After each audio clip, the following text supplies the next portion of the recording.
Welcome to the channel, everyone. I'm Skratch. This is another Dragonheir Silent Gods video. Hope you guys are having an amazing day, an amazing weekend, sending some good vibes your way. In today's video, guys, I want to touch ground and talk about the Season 4 heroes. A lot of people really underestimated some of these heroes and said, well, we're not getting anything good, the heroes suck. But honestly, I feel like the majority of people saying that they were pretty wrong. So if you guys are wondering, Skratch, is it worth it for me to summon on the Season 4 banner for any of these heroes? The answer is yes. You kind of like want to put your hand on some of these bad boy characters, and I'm going to walk you through which ones of them are the most important ones. Epics, legendaries, and even rares. So this is what we have on this summoning banner, guys. We actually have a couple of other awesome epics that are coming from the Feymander or the Pillar of Trials. Naja, the Ice Blast, she's absolutely amazing. Now, let me just quickly start with the epics. Right here, we have Talorian, an amazing Dauntless damage dealer. He's gonna be super solid, and I feel like we definitely needed to have a few more Dauntless epic characters in the game that can put in some serious work. He's definitely going to impress pretty much every single one of us. He has a chance to basically repeat a double hit with the basic skills, and that can go all the way up to 50%. The battle skill will grant attack speed up to all allies, which will benefit him too, and will benefit the rest of the Dauntless allies. And this will be considered a basic skill. And same with the ultimate. The 5th hit of a basic skill from the ultimate will trigger double hits, which again is very nice. So he will put in some serious work. Then we have Mira. I do think she's absolutely amazing. Will be very good for PvP and for some PvE cases as well. Feymander, Pillar of Trials, where you kind of like need to kill the enemy with the highest attack. She will summon a Phantom Eater. Now, this summon will basically gain all of the buffs that she gains. She can resummon the Phantom Eater if he dies with 30% ultimate energy. It will grant attack up. She will deal damage and, of course, ignore 30% of the enemy's defense. Not the craziest hit from this skill, but the Phantom Eater will attack too if he's alive. So that's actually going to be pretty nice. So overall, a pretty solid one. Right here, the Phantom Eater will attack the enemy with the highest attack, and after it will move to nearby enemies. Is a pretty solid hero, to be honest. We do have an amazing poison hero, Dino, another epic to keep an eye for. So far, we did not really have any amazing epic poisoners, right? He's going to be super solid. He can apply poisons with basic skills, with a battle skill, and with the ultimate, he will deal derivative damage for every stack of poison on the enemies. So if you are using him with the right characters, he's going to deal a lot of derivative damage. Plus, he gains attack speed up too, which is really going to benefit his basic skill, you know. Awesome stuff. Then, we do have other epics that are okay-ish, like we have Ashkar, is a burn character. It's not too insane, it's not bad either. You know, you have recharge speed penalty, you have a attack penalty, which again is nice to have on a single character. I actually like the idea of that. I feel like the fire element was really missing on recharge speed penalty characters, and this one he's just going to do that. Plus, he will reduce the ultimate energy too if the HP is under 60%, you know. Pretty nice. Earning, I don't think she's that insane, to be honest. She will remove stacks of burn, so that's nice. The battle skill will inflict burn. The ultimate skill will shoot in a straight line, dealing decent amount of damage, but nothing too insane, you know. She's not bad, though. She's not bad, so we can definitely build more burn teams now. We have more options. I know the main question is for legendaries. Not a lot of people were impressed with some of these legendaries, and honestly, I do think that some of them are a bit more underwhelming. Like we have the Ice Blast one. Just pray that you're not summoning him. He's really weak. I do hope that the devs will buff him in the near future. Devs, please buff Miro, because he's kind of weak. He sucks, to be honest. He's just not good. Epics and rares are better than him. But let me just start by talking about some of the best legendaries. Astayon, absolutely freaking game-changing, guys. You have no idea till you try this character. This passive is just so crazy and is so freaking powerful versus bosses. Basically, it's going to drop 30% of their HP and defense. and it will give stats up to 100% of the hero's HP, not her HP, but the hero that will gain the stats. And basically, it will make your highest attack champion be more tankier, and that's absolutely amazing, especially in the Vortex. Just in general, it's good to have the champion with the highest attack more tanky, right? The battle skill will have a chance to stun and will grant crit hit resistance to the ally with the highest attack for 5 seconds, which means that it will take reduced damage. Now, the hero recharges ultimate energy by 5% upon hitting one enemy. The more enemies you hit, the more ultimate energy you're getting. And this can be nice for PvP and PvE too. The ultimate is super nice. It's a very good heal. Summons a domain that lasts for 10 seconds. You're going to deal attack damage to the enemies within range every 1 second. Very good to use either the Witch's Remains on this character or the Horn if you want to gain increased attack, because you're getting a lot of healing. When enemies within range gain a buff, there's a chance to replace the buff with a random debuff, and you have all this on the side. This is very, very nice too. But what is nice as well is the heal. The heal is 3.5% of the max HP, so you're getting 35% of the max HP healed when she's using this skill. You don't need enlightenment or anything like that, which allows you to build this character much, much better, I would say. Plus, she looks freaking amazing. She is one of the best. The next one, absolutely nuts. Numera or Fina completely taking the Thunderbolt to the next level. Her and Perkunte, guys, will absolutely go nuts. I actually made a video recently on my Temporal Vortex team. Super, super strong. They will be strong in the endgame as well, and they're massive for progression. So she actually works like a dauntless character, and she can out-damage Perkunte in the long run. So she actually out-damaged Perkunte in my team on the test server. She dealt more damage than him. So not only that she's a very good activator, but she's very good at dealing damage. Right here, when dealing damage to enemies with basic attacks, there's a chance to refresh their electrocuted and launch Thunderbolt.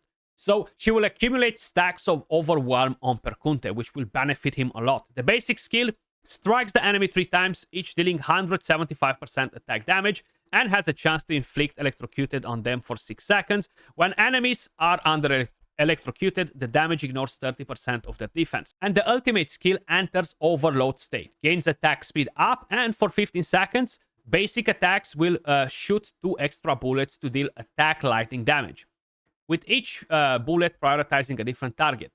This if you're not going against bosses that have no minions. So this is an amazing, amazing character, guys, and I'm super pumped that I got her. Then we have Perseus. I really underestimated a bit this character. While he is nice, for whatever reason, I just... maybe I didn't like it so much because I summoned 3 copies. Maybe that's why. Maybe that has something to do with my feelings towards this character, you know? But he's actually solid. So powerful for the Grave of Curse. So powerful for other bosses that need to have the buffs removed. So, the aura HP in all battles. The passive basic attacks deal damage twice when dealing damage to enemies with skills. There's a 100% chance to inflict fallen poison up to 30 times. So each stack decreases the attack by 1% and attack speed by 1.5%. Now this does not expire. This builds up on the target and it stays there. That's what makes him pretty damn crazy. It just stays there. You're going to have a 30% damage reduction, and then you're going to have basically a 45% attack speed reduction on the target for the entire duration of the fight once you build up the stack, which is very nasty. Then the battle skill deals attack damage to nearby enemies 4 times and reduces their ultimate energy by 25%. This is what makes the character even crazier, especially in the Grave of Curse. You can actually, if you build a team right and you're using multiple characters that have ultimate energy reduction, you can build a team that will never allow the boss to take a turn. Very, very strong. It actually reminds me of Raid Shadow Legends, and the way we're manipulating the Terminator in there is actually a pretty nice strategy. I've always been a massive fan of it. The ultimate skill is just crazy because he rushes to an enemy and strikes them 12 times. 12 freaking times, guys. Each dealing 70% attack necrotic damage. Now, you do the math. You're getting 840% damage from here, and you have a chance to dispel all buffs from them, with a chance to inflict stun and a chance to inflict buff prohibition. The hero gains 30% max HP healing simultaneously. The enemy's HP limit will be reduced by 20% of the damage dealt, no more than 40% of the enemy's max HP. So this is nasty. You're basically decreasing the HP on the enemy too. But of course, it will not work against bosses. Now, the enemy with the highest attack will be attacked first, which is very nice for PvP. The main thing is he is a melee character, so it's gonna be a bit harder to keep him alive. But he is very, very crazy for some of the dungeons, guys. And I'm very curious to see what skills we have for the endgame boss, for the chief challenges, because I have a feeling that he's going to be absolutely demolishing those bosses as well. Super strong, definitely. Don't get disappointed if you summon him. Then the next one that I really like, guys, is Halramar. Super strong for PvP. Feymender, Pillar of Trials. You're going to get tons and tons of value. You have Resistance Aura for all battles. It does some crazy things. As the battle starts, summons the Dark Cloud. He cannot gain attack speed, but the Dark Cloud will launch additional attacks following Halramar's basic attack. Dark Cloud has a 10% chance to inflict buff prohibition on enemies for 5 seconds. The chance of inflicting buff prohibition by Dark Cloud depends on Halramar's resistance. Every time resistance increases the chance by 1%. When Halramar is on the battlefield, enemies' ultimate energy obtained through skills and artifacts will be reduced by 80%, guys. This is just so freaking powerful in PvP, guys, to counter some of the most OP legendaries that we have in the game. Super strong.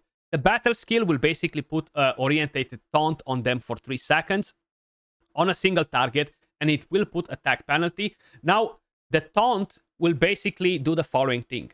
The unit is forced to launch basic attacks on the enemy with the highest max HP. So he will taunt the enemy with the highest attack, and it will force him to attack his tank, basically, which is very nice. Of course, it's for a few seconds only, but it's going to be very effective. Then the ultimate skill deals damage to all enemies, will inflict recharge speed penalty, and oriented charm, which will force the targets to launch basic attacks on the ally with the lowest max HP. Usually the damage dealer, guys. So basically all of the rest of the team, because he covers the entire map, will be forced to attack their nuker and potentially even kill that nuker. So it's gonna be a very nasty one. I actually love using this character. He's not a defense-based character, he's a support. So he deals pretty good damage too. And covering the entire map is the creme de la creme, basically. Super strong. Now we do have a couple of different other characters that are pretty nice. And we have Paxton. Super solid burn character. Is more of an activator rather than dealing crazy damage versus enemies. So if you are looking for a good burn activator, definitely keep him in mind. I don't necessarily think that you can live without him. It's nice to have, but I don't think he's a must-have like the other ones that I just mentioned. So the first three, let's just say a lot of you guys are not interested in PvP.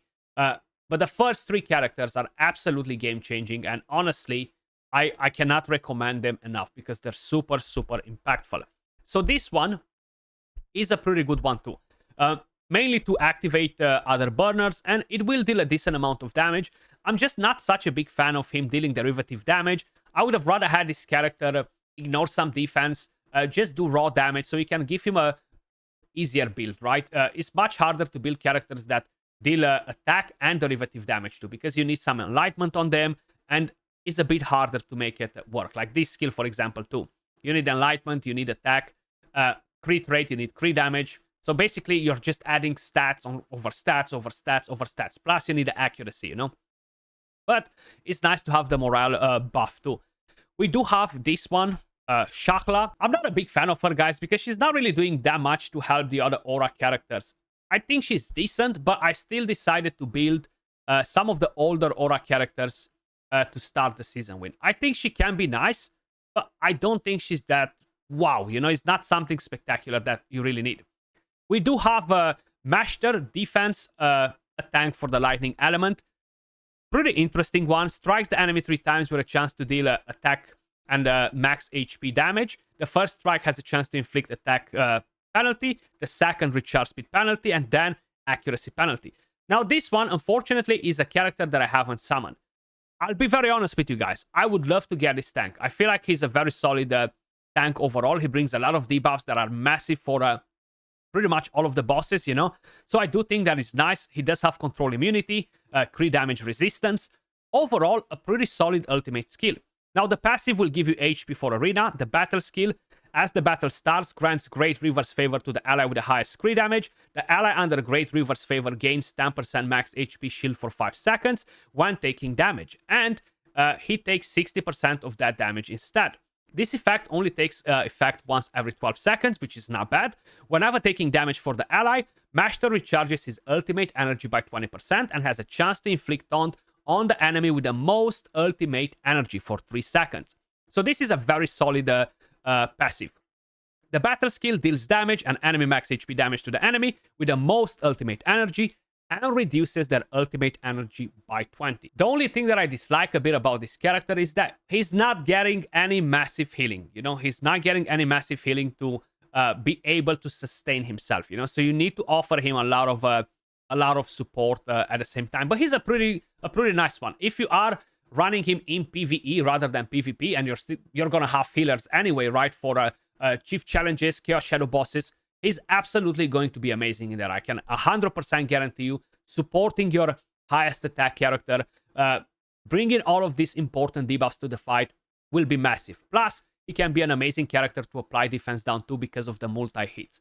So this is a character that I would personally like to summon. Unfortunately, I just haven't managed to do it. And considering that I summoned the rest of them that I really wanted from this banner, I'm not going to summon more just to get him. Right here, we have another burn character, another activator, another melee character that kind of like puts me a bit off. It's not a bad one. I don't think she's going to do any crazy damage whatsoever. I will be honest with you guys. I haven't really tested this character in particular just yet. So I will refrain myself from being too judgmental. But overall, just by seeing the kit, you know, it's pretty easy to kind of like make a decision based on the kit as well.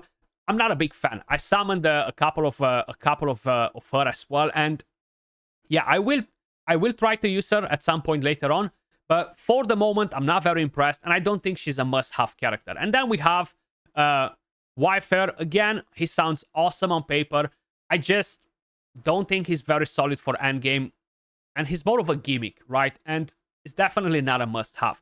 He summons 5 clones of himself. He can be pretty interesting with this. The damage is just not too crazy. He is a support character at the end of the day. He does have a nice initial recharge time of 4 seconds, and he can taunt, which can be nice for PvP again. The ultimate basically will put attack penalty, decentish damage. You have attack speed up for 10 seconds and enhances his basic attacks for 12 seconds, dealing radiant damage to enemies twice, and heals the hero and all clones by 5% max HP with the basic attacks for the 12 seconds, which is nice. He has sustainability. The damage is just not too crazy, you know. Overall, he's decentish, but not something that you must have. And we have Feliciberta, which honestly came as a disappointment to me. I really thought that she was going to be a bit better. She's really intended for PvP, guys. She's basically going to mark enemies with the Datura mark. Will reduce the recharge time of the hero's battle skill by 20% and the hero recharge ultimate energy by 20%. That's not a bad thing. It can be actually nice. The main thing is that she can block revive. She can put frozen, and that's nice. The frozen inflicted by this skill also blocks the enemies from resurrection upon their death, which is nice. The main thing is she's more of a debuffer rather than a damage dealer. You need somebody else to kill those targets. She doesn't have big AoEs, which is unfortunate. It's just a small square. So that's kind of like my take. She looks absolutely amazing. I summon her. I'm not sure if I'm gonna use her anytime soon though. But this is pretty much what I think about all of the new heroes after playing them, after seeing a lot of crazy teams going around. I do think that they are at least 3 must-have legendaries in here, guys. I do wish you luck if you decide to summon on the banner to get the right ones. Appreciate all of you guys watching. Let me know your thoughts in the comments down below, and let me know what you summoned so far if you are in Season 4. Much love, and I'll catch you all in the next one. Peace.